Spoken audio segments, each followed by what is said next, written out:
మా బాబాయ్ కూడా ఫోన్ చేసి నీ రూమ్ బయట కారు పెట్టిన కారు కడుక్కోరా అన్నాడా. పెడితే పెట్టినా ఆకలేస్తుంది టిఫిన్కి లెక్క పెట్టాను. లోపల మట్టి ఎక్కువ ఉన్నది బాగా నీట్గా కడుక్కొని రాపా అన్నాడా. సరే కడుక్కోవసలేండి. మా వాడు పోలీసుడు మామ నాతో జాగ్రత్తగా ఉండాలి మీరు. 15 రియాలు నాకు తినేదానికి ఇచ్చినాడు. 50 రియాలు కారు కడుక్కునేదానికి ఇచ్చినాడు మామ. నీకు ఒకటి చూపిస్తా చూడండి. ఒక మా ఇంట్లోనే వాడి పేరు ఏందో చెప్పండి. అది ఒకడే ఎందుకు కొంతరో తెలీదు.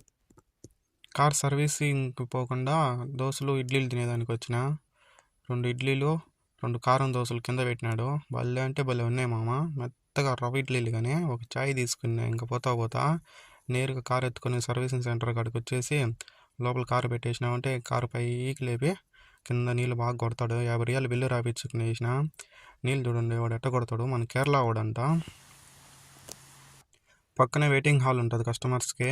అక్కడ కూర్చొని చాయ్ తాగేసినామంటే వాళ్ళే కారు ఆడ తెచ్చేసి తుడిసేసి ఇస్తారు. ఒక్కొక్కరికి 2000 రియాలు జీతం మామ. 48,000 జీతం వస్తుంది.